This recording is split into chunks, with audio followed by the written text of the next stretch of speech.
so I'm not just going to rush into starting, but voila, here we are. So, well, hello everyone, and thanks a lot for tuning in for the World Pricing Day. So I'll just come to the background story of the World Pricing Day in a bit, but firstly, let me kind of very briefly, name by name, introduce our guests. We will dive into their introductions a little later.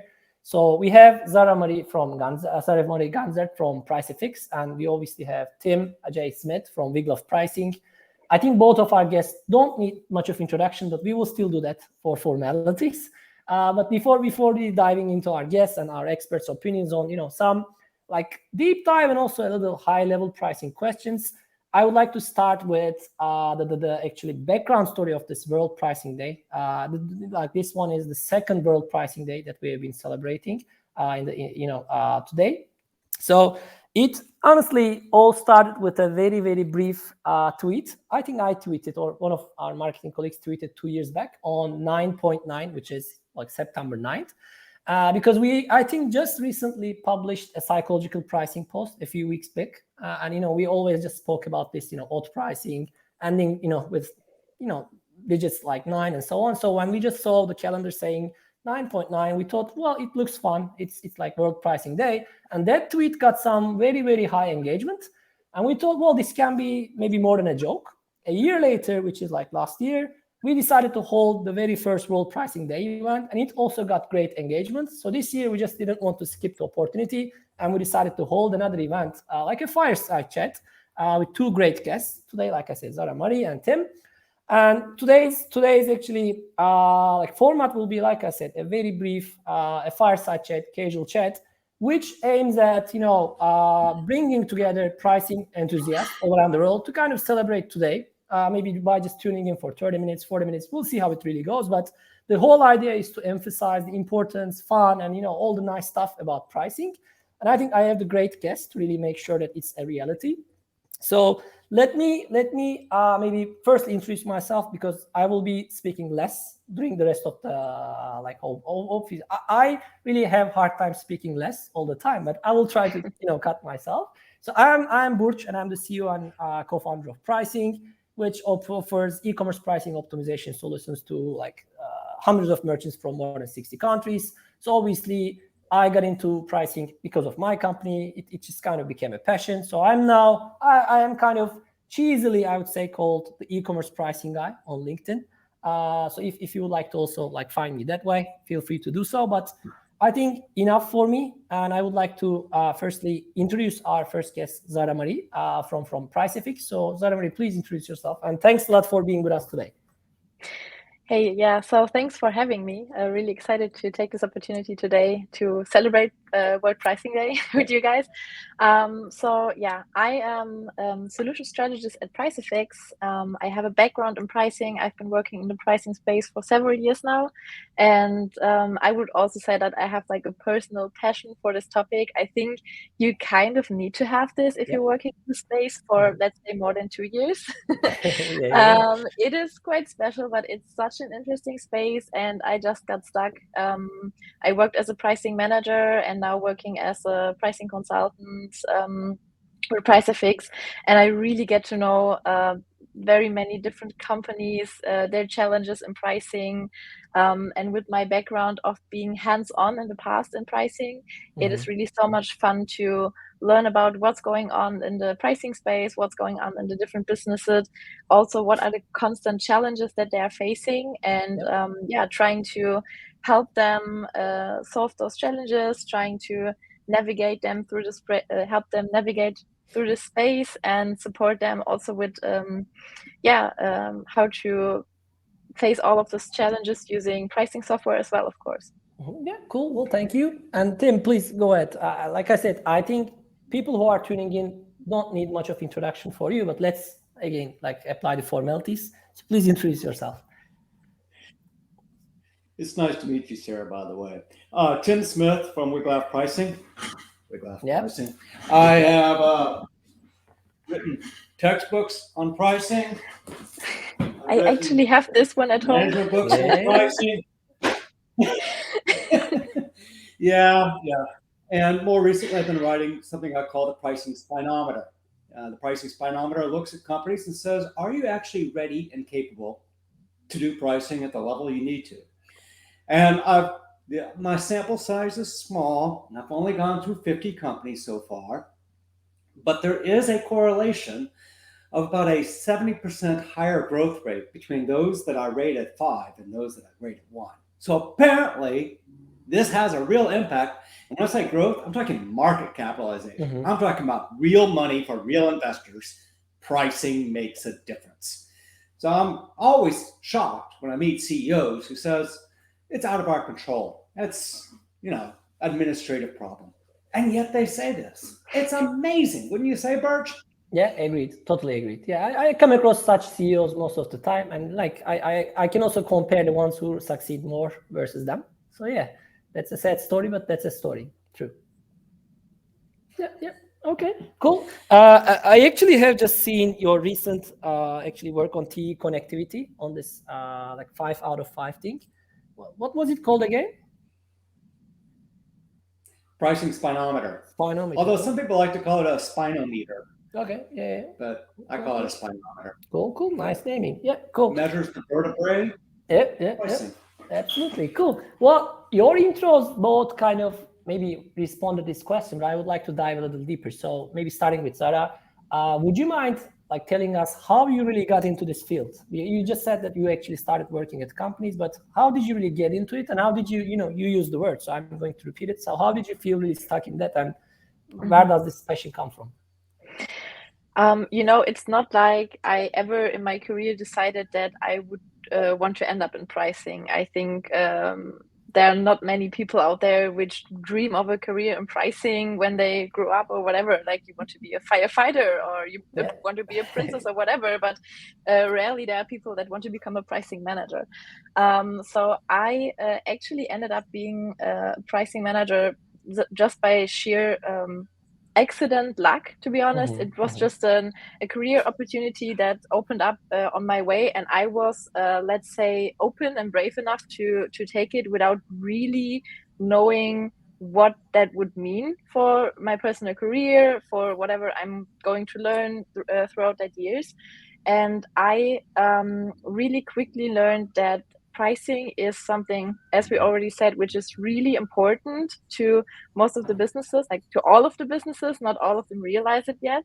And that you really have so many touch points within the business. Like it is not a job where you sit in your office and do your job and go home at night. You have to really talk to all of the different people in the business on so many different levels as well. Like I really enjoyed working with the salespeople when I was a pricing manager that were really out there on a daily basis, talking to the customers, like really close to what is happening in the market, but at the same time talking to VPs, talking to C-level executives, and basically trying to also consult them a little bit on what would be the right decisions regarding pricing. So it is such an interesting job.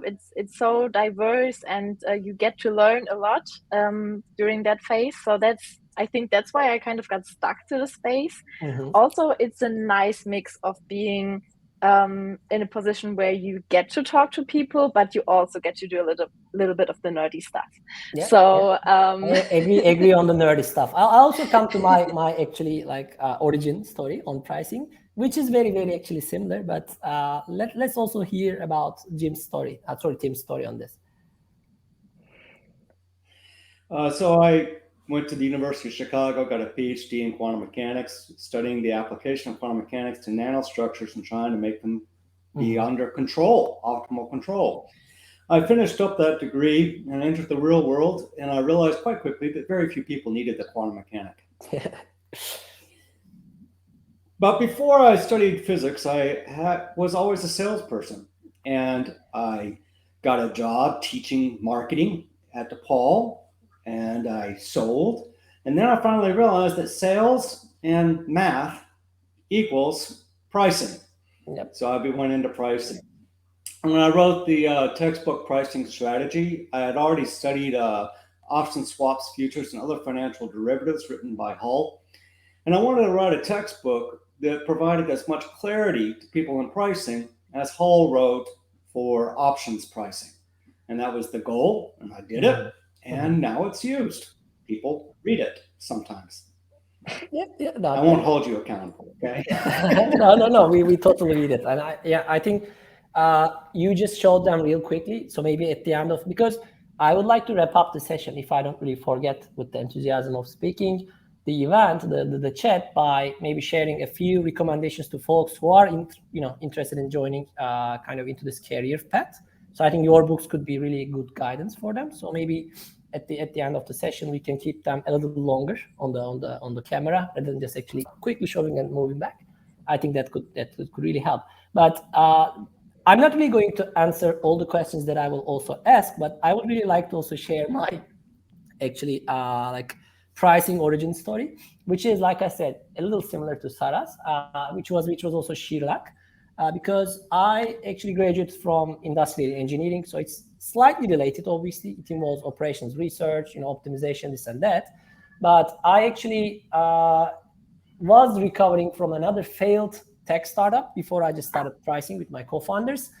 And the way it got started was like I was spending a ton of time with a few e-commerce colleagues, e-commerce friends from university, and actually I repetitively observed that those folks were like wasting a ton of time on competitive benchmarking. So they were actually sitting in front of their computers, laptops, and they had tons of tabs, like Google Chrome tabs, open ahead of them for all the competitors. And they were just very smart people that really don't deserve this job, but they were just technically copying and pasting all the competitive prices into an Excel spreadsheet. And then they were applying some Excel formula to optimize their prices. And after noticing that, with no pricing background, really, with just a bit math background, I just said, well, let's automate this stuff because everybody does that. It's apparently vital. So we just got started with the idea of competitive price tracking. But this was like 10 years ago. So throughout the last 10 years, just like Zara said, I kind of like developed a passion out of this business idea. It became my kind of like full-time job and everything. So I think sheer luck is a quite common maybe origin story in pricing people, because this is not the first time I'm hearing this. But yeah, I think Tim's is a little different, but I really hear this a lot. So all right, so maybe just a quick like reminder to folks who are just tuning in and listening to this expert talk with our guests. Sorry, go ahead. Are you going to say something? But Burc, it's fair to say it's sheer luck. The truth is that most universities never teach pricing. True. Or if they do, it's one part of marketing where they go for it in 1 week and they say, okay, that's done. Yeah. And you go to a finance department and you say, how do you price stuff? And they'll look at you like, well, they just have a price. And you're like, no, but why is it 49 versus 79? I mean, why? It's just an input, and that's what accountants look at. That's what finance looks at.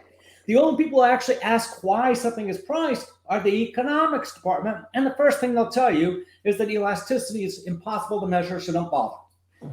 And then you're like, I'm not so sure about that. But anyway, the problem is people lacked an understanding and education in pricing for your lifetime. It's changing. Fighting for it, but it's just, well, we are like explicitly fighting for it, as you see. Like we are celebrating the World Pricing Day, so I think what more can we do? So exactly, fighting is what I really enjoy doing in this context. So not obviously all the time, but yeah, totally agreed on that. So I was just going to say that for any of our listeners' questions, we will also share personal videos from our guests, from our experts on any questions that might come up later on. So it's not just going to be live responded after this, but if you would have any questions after you tune into this event on World Pricing Day, please feel free to send them out via chat, via email, any way you like, and make sure that they will all get responded either by me or by one of our guests. So for the rest of the talk, I'm kind of going to like divide questions to each of you. So rather than just actually using the whole time responding a few questions, let's actually dive into different subjects. And if any one of you would like to answer the other's question, please feel free to do so. Let's don't really kind of have a fight of questions, answers, and so on. Like Tim, feel free to do that, because I think you might want to answer this question that I'm going to ask Sarah first. So feel free to add your comment. And the question will be, Zara, about AI. So obviously, if we are celebrating the World Pricing Day in 2023, I mean, we cannot avoid AI. We just dedicated the whole maybe World Pricing Day talk to AI's impact today. So I'm just going to ask how can AI impact pricing, and specifically maybe e-commerce pricing, but any pricing really? So what are your thoughts on AI and pricing? That's a very good question, and actually, I would wish I would get that asked that question more often, Yes. because currently the question is just how can we use AI, or like do you offer AI, or like we want to be using AI, but nobody really asks about like what is AI really doing to impact or to basically improve the pricing space. So because the answer for that is like really as often we give answers in the pricing space, it really depends, right? So it depends so much on what kind of AI you're using. I think that's the first question you would need to ask yourself. Where are you as a business regarding maturity when it comes to your processes, when it comes to your data, especially data? And also, how much do you trust this technology to be applied to your business space? And this is something which usually like working with companies, we try to find out in some kind of journey we go through. But I think generally the possibilities which we are already seeing today are like incredible when it comes to especially improvements of margins, generally success in the markets, competitive advantages. It's crazy what we already can do, though we're still at the beginning of using this technology in pricing in a proper way. I mean, there have been several companies around using this technology in software, but we're, as I said, already still at the beginning, not only due to the fact that it is still a young technology in terms of if you look at the history of pricing in general, but it is also due to the fact that many companies are not even ready yet to use it to its full extent. Yep. So, and I think that is actually where most of the companies that are really interested in AI should focus on, to really educate themselves, learn about what can AI do, and to which extent are we willing and able to use this technology in our pricing. Yeah. So to just maybe give some examples to make it a little bit less more theoretical. I mean, AI can be something where you use, let's say, a simple machine learning technology to segment your data, to allow you to price a little bit more targeted when it comes to customer and product segmentation, for example. And you can basically start from that, like using your data, use machine learning to get basically on top of your data, become the master of your data. And then there are so many different use cases, so many different scientific approaches to use machine learning and AI. And this can really scale up to a place where you can use stuff like multi-agent artificial intelligence, which really basically tries to simulate every single price point, every single transaction that would be possible in your scope that you have set, to then come up with the best outcome and to give a recommendation on every single part of the pricing process that you need to be doing to get to that perfect optimum price defined on your targets. So this is really complex already, and you really need to have this supported by a proper set of data. You really want to know your targets, because that's where it already starts with. Many businesses want to improve, but they don't really know what they want to be improving for. So you need to be clear on where you want to go, what you want to achieve, and you need to have a proper set of data to support this. And if you have this, it's already possible to get to a really sophisticated level of optimizing prices and having price recommendations, and really getting at a place where it will be really hard for your competition to catch up on you, because you're set up very well with that. Yeah, sounds quite hard to accomplish with Excel, I guess, right? So you definitely it is actually impossible. Yeah. So I think that is something where we can be really bold. Pricing in Excel is something which can be done. Like the basic steps of pricing is something which can be done in Excel, and many companies still do. But there's a reason also most of the businesses are starting to realize that it is not scalable and it cannot be the future. And moving away from Excel to a proper software solution is the first step to go to maybe in the future be able to apply AI as part of your pricing strategy. Yep. Tim, do you have any comments on this AI question? I thought Sarah did a beautiful job on that. Yeah. There's a precursor question. There's a precursor question that management must address before they even walk down the aisle. Executives have to realize they have control over pricing. They have to realize it's a decision that they can control. Too often when I talk to executives or finance people, like people choosing companies to invest in, they take pricing as an output, something that's defined by the invisible hands of the market, not as actually a decision that they made and a direction they want to go in. And when they see it as just like the invisible hand of the market, they don't have control, then there's no investment in pricing, there's no AI. When you start to see it as something you can influence, you can impact, you can then suddenly intelligence comes in, and using AI, the artificial intelligence, like what Pricefx has a price analyzer module, for instance, and using that basic stuff to help guide those decisions is great. And there's a challenge. You can't just let the software do it on its own.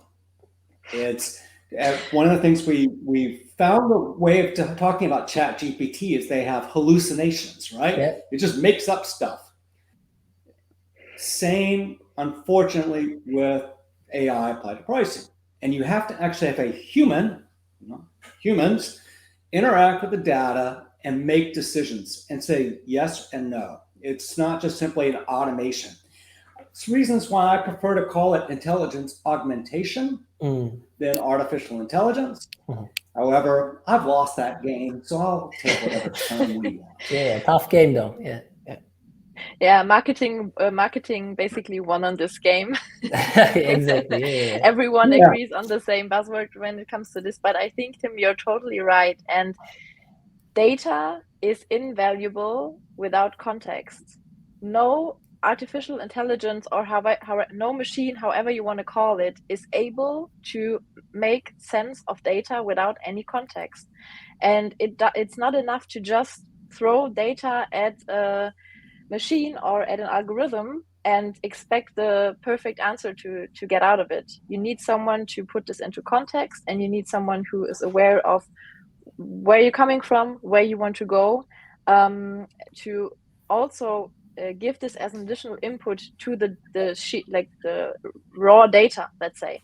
And if you're able to combine those two things, having proper information, data, internal as well as external data, whatever it might be, you can use all of that to be like the foundation of what you want to be doing, but then you need to put this into context. And I think a challenge we currently also see is that there's this problem with having trust in the outcome of those algorithms or of those calculations. And that's because we have a lack of transparency as well. You have many engines which will calculate something based on the data which you input, but you don't really see how did you get to that, and you don't feel like you are impacting the outcome of the calculations. And that's where you want to be, because you need to put this context, right?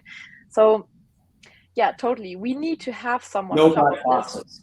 Yeah, exactly. So I think from what I understand, like we are kind of talking about a secret sauce kind of thing, a human touch kind of thing, which is actually the pricing strategy, right? So am I right on that? So we kind of need to feed in the overall pricing strategy into an automation, into AI, so that the AI will kind of follow the strategy and apply the right tactics. So would you kind of see it that way?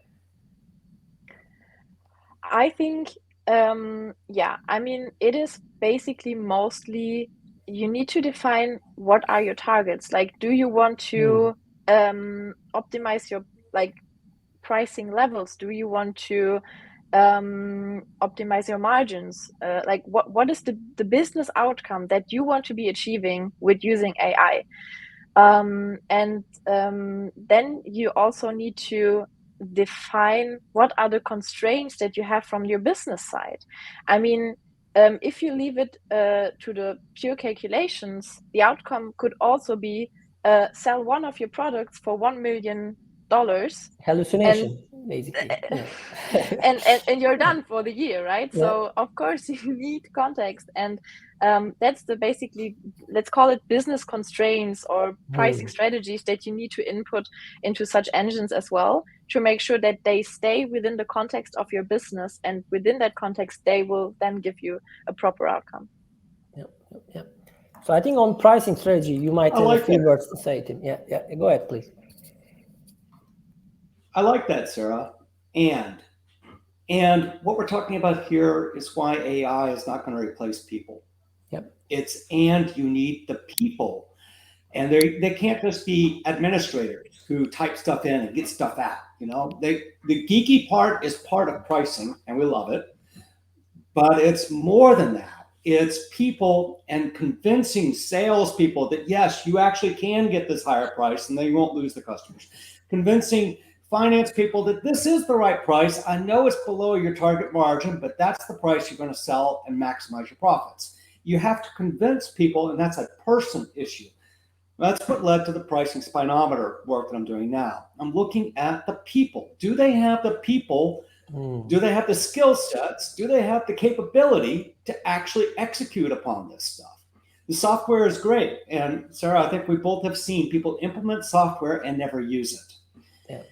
And we don't like to be part of that. So this is where the need for the organization capability to rise in a position that wasn't there 20, 30 years ago.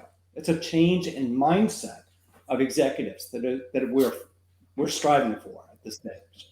Yeah. Well, in 2023, obviously, since we hold this event, like Second World Pricing Day, I think we cannot also avoid the fact which is inflation, right? So I think what we're all talking about is kind of maybe driven slightly faster, again, quote unquote, thanks to inflation. Would you agree on that, Tim? So do you see any kind of maybe pace in pricing adoption or whatever you call that, thanks to inflation in your clients, in your market?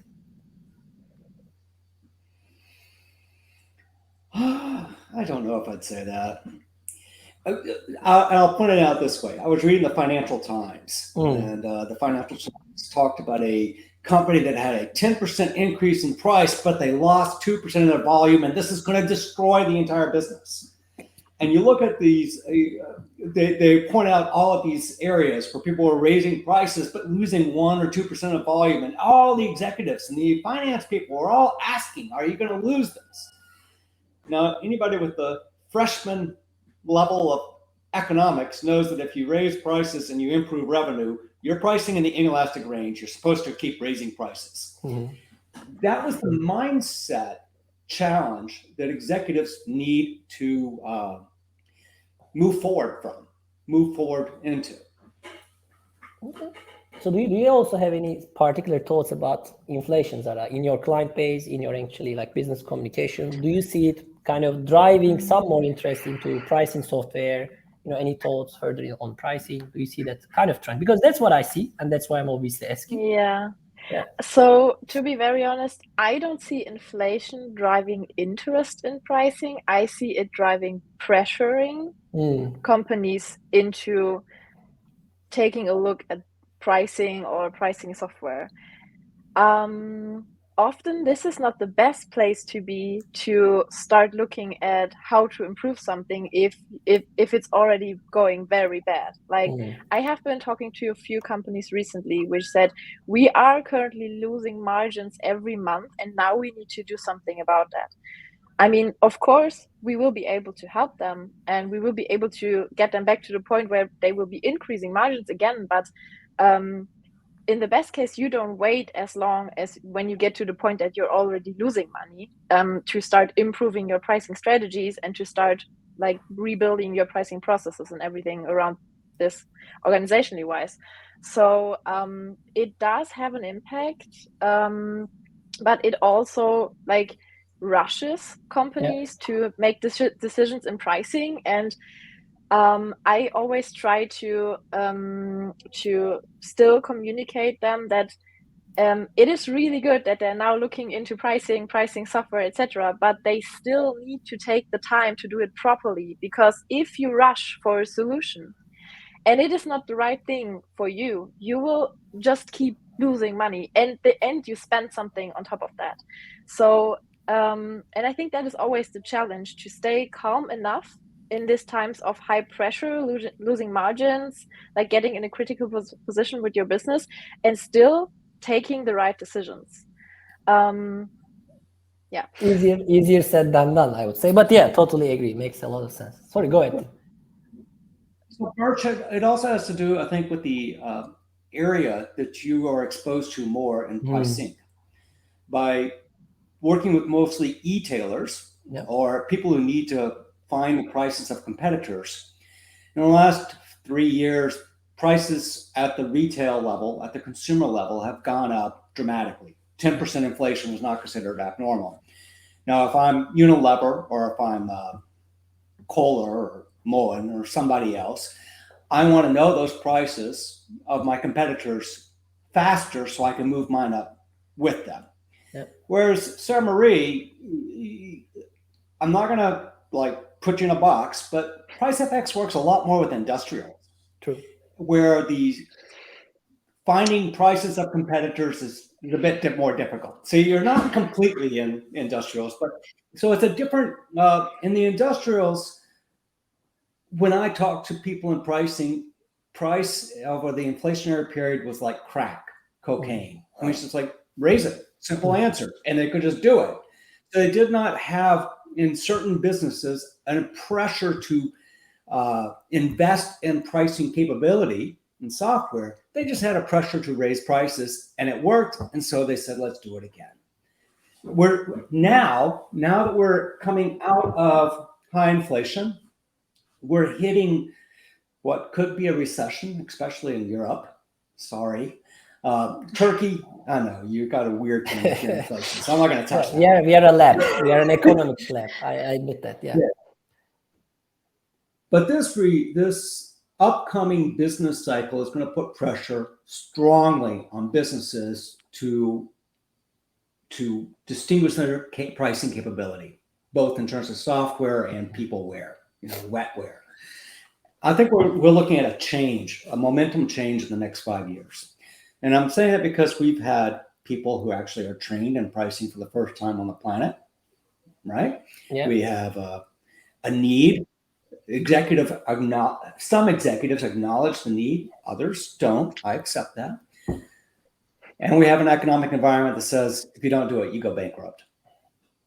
Yeah, that's I think the right dose of pressure. I agree on Zara that this is not really driving interest, but driving pressure. And yeah, surely people shouldn't rush into making a decision under pressure. But if we lengthen this pressure period like to 5 years or so, I think like the emphasis on pricing will definitely strengthen. And hopefully with World Pricing Day celebrated year by year throughout the next 5 years, we will support that in some way. So like in these type of talks, like when I get the chance to meet with people like you who knows, let's say, a lot on their fields, I rather also like to hear about their experiences on bad use cases rather than good ones, where they actually succeeded with a client, where they actually achieved tremendous return on investment. So this doesn't have to be your clients or anything, but for example, in your case, Tim, so if you think about the spirometer, so who really gets 1 out of 5? For what reason, really? So what are the most common pricing mistakes, weaknesses that people still repeatedly do? And what are those mistakes that any business should really avoid?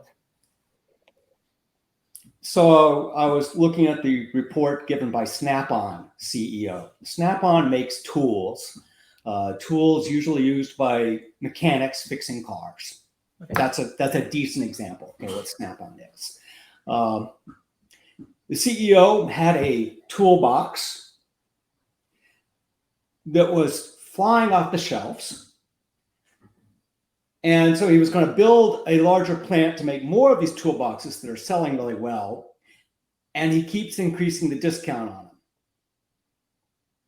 Okay, if you have a hot product, you don't put it on discount, especially if you don't have enough capacity to make it. Yeah. The CEO says, I'm selling this so much, I have to make more plants, more fixed cost, and I have to lower the price because my customers, his words, my customers expect a discount.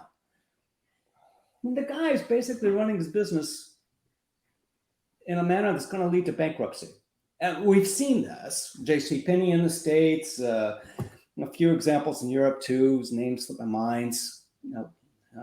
Used to be a grocery store, Schneckers, Schlecker. and Schlecker went bankrupt because they, basically used the crack cocaine discounts to train their citizens, their customers, and Schlecker's gone, right? Yeah. True.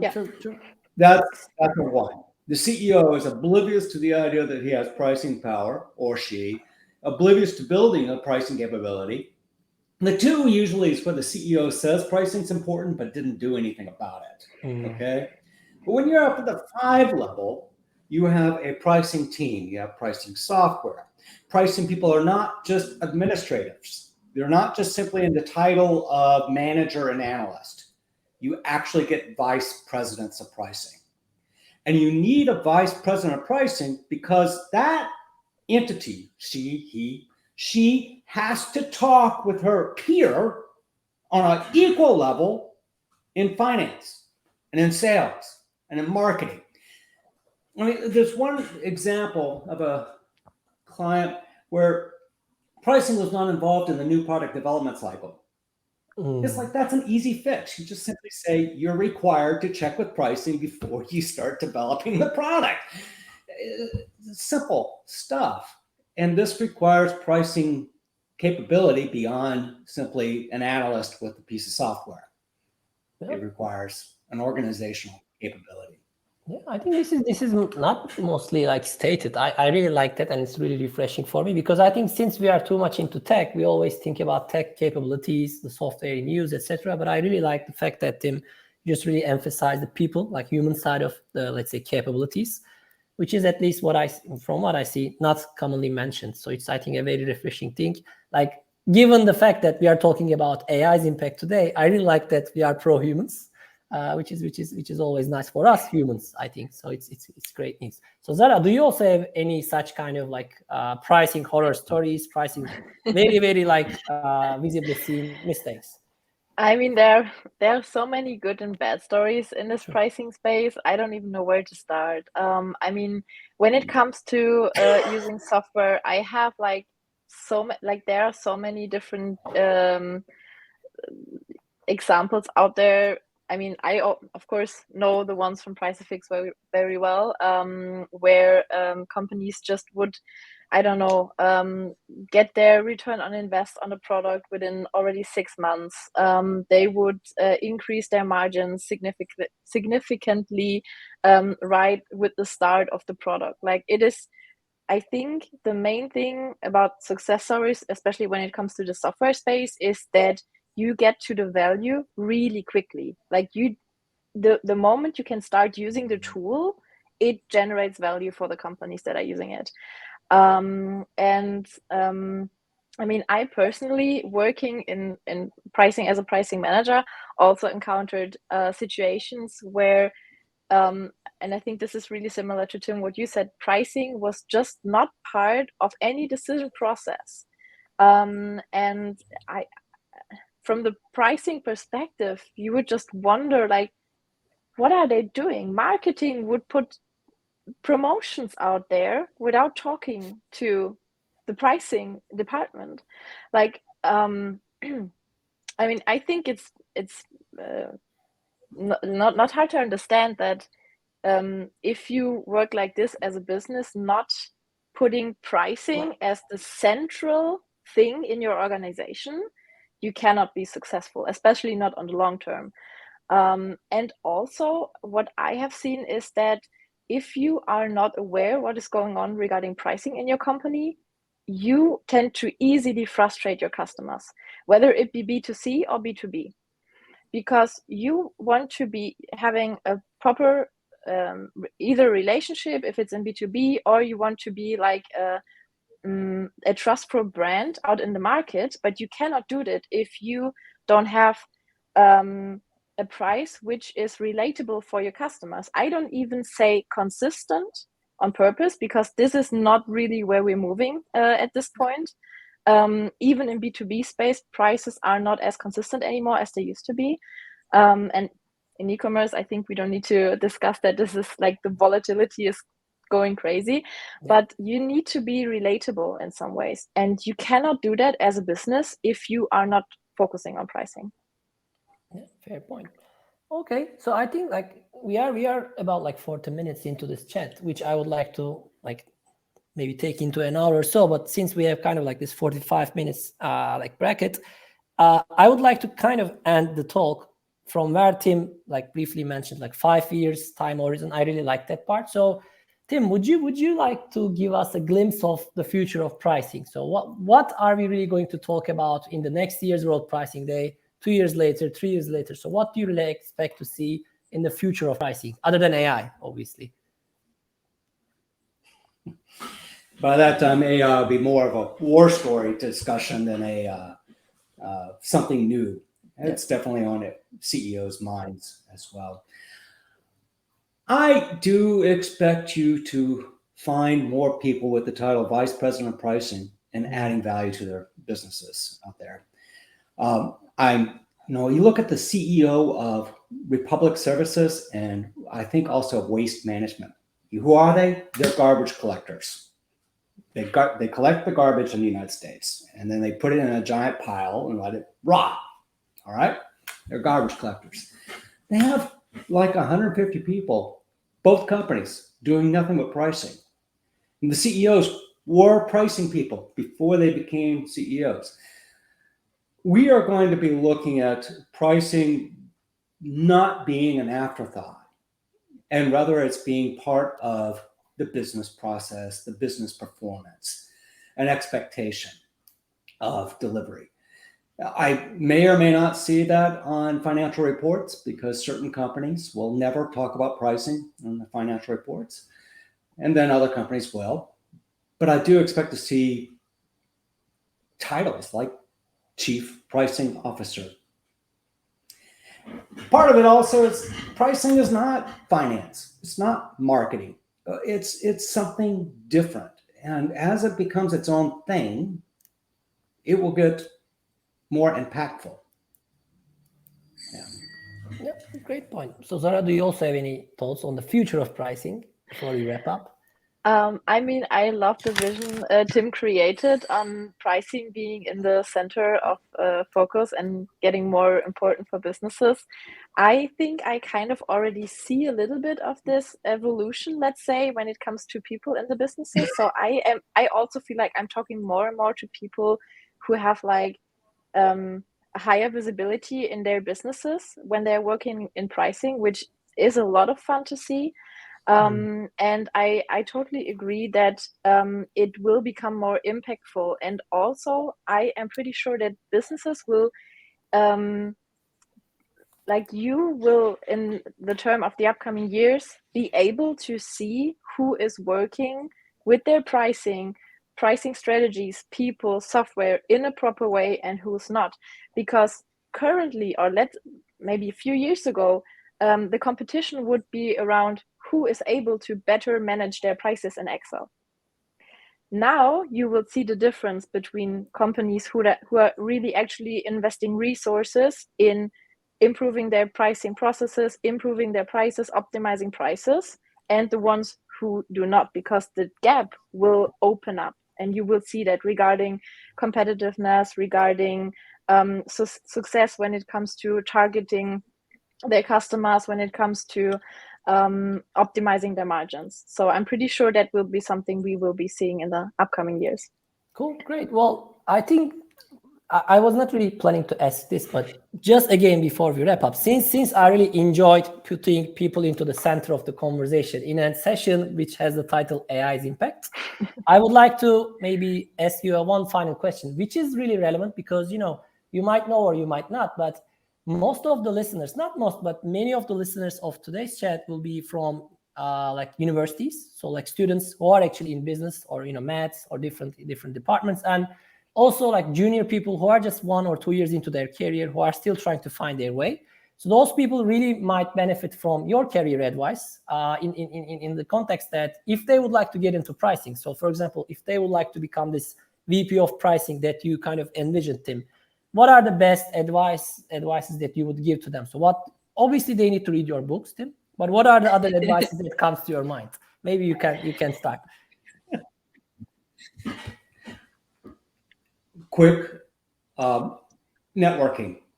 The pricing, the numbers are about one pricing person for every 100 to 500 million in revenue. Euros or dollars, they're about the same. Okay, but around that range. Meanwhile, there's one salesperson for every 2 million in revenue. So salespeople or marketing people are going to outnumber pricing people 100 to 1. It's just the reality. So the problem that people have in pricing is isolation, not being able to talk with peers, professional peers, learning from them. So the attendance of the World Pricing Day, the attendance of meetings where people are coming together to talk about pricing and learn from each other, the finding ways of getting jobs, that's the important. I'm sorry. Yeah, I am all about people, aren't I, Burc? Yeah, I love it. I can do the math, but no. We all do the math. I think I love that. That's why I'm really like kind of pushing it. I would really like to hear the human word more and more, people word, which is great. Okay, my fair choice. Networking is, I think, a great tip for all sorts of careers, but due to this isolation thing that we all addressed, I think it makes a lot of sense. So what are your thoughts, Sari? So how can they become Sara-Marie in Pricefx, for example, in 5 years' time? To be honest, starting a career in pricing, I think it is easy compared to other career paths. So the first thing you need to do is just do it. Just go get a pricing job. There are so many out there. Companies are fortunately desperately looking for pricing professionals because, as Tim said, this is something which is becoming more and more important, but there's no university or whatever out there offering this as a career path. So at some point, everybody working in pricing started with no pricing background. Don't be afraid of getting into the space. You're going to learn on the job. Find out if you really like this early enough and then decide whether you want to do this or not. If you're not passionate about this topic, run. You're not gonna, like, you won't enjoy it. You cannot force yourself into this role. But once you're in the space, as Tim said, networking, educate yourself on the topics which are upcoming. AI is one of the most important ones because it will shape the future, and it is one you need to have a lot of background knowledge on to be really talking about this topic, because otherwise it's just buzzwords. And that does work like on a high level, but if you want to be successful working on pricing strategies, working as a pricing professional, you need to have more background knowledge. And there's a lot of educational material out there, free to access. Just Google whatever you want to know, and there are so many professionals, companies sharing their knowledge, so you can really educate yourselves on whatever you want to take up first. Yeah, and then just go with the flow. Whenever there's an opportunity, just don't be afraid to take it. Pricing is always linked to a lot of responsibility. Tim just backed this up by the numbers, so don't be afraid. It is really something which can be a lot of fun, and you will be able to be part of shaping the future for the companies out there. So let's go. Yeah, great. Well, Sara, Tim, I really thank you for sharing this World Pricing Day with me, and thanks on all the stuff that you just shared.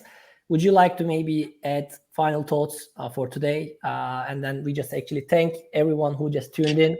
Again, let me repeat that anyone who would like to ask any question can just drop their questions into the chat box. They can just email to our team and they can ensure that we will get them all responded. But before we wrap up, I would like to give the final mic to Tim and Sara, and would like to thank them both on behalf of all the listeners. Thanks a lot for tuning in for World Pricing Day. Tim, Sara, do you have any other stuff to share? Thanks for having me. It was really fun conversation. Yeah, I really like how you try to push this World Pricing Day. I really enjoyed it a lot. I think it should be much more in focus, and maybe at some point in time we will be able to meet on a live event on World Pricing Day. That's in the plans. Let's see. Yeah, definitely. That would be so cool. Yeah. So yeah, again, thanks for having me. And for anyone out there, if you want to catch up, you will easily find me on LinkedIn. I think that's the best place to connect. Great. Yeah, thanks again. And Tim? Thank you, Burc. Thank you, Sara-Marie. Had a wonderful time talking with y'all. This is important. World Pricing Day, I was delighted to be asked to participate, so thank you very much. If you're watching this, please, yes, I agree with Sara-Marie. LinkedIn is the Rolodex of today. You don't even know what a Rolodex is, maybe. Yeah, we know. But anyway, find me on LinkedIn. Yeah. And unfortunately, my name is the most common name in the United States, so try using Wiglaf. Yeah, but that's why pricing rockstar is not that common though, so they might find you that way as well. You're too kind. Yeah, no worries. Well, thanks a lot for everyone, and hope to see you in the next World Pricing Day, scheduled for 9/9/2024. See you all. Take care. Super. Thank you. Bye. Bye. So, Sara, you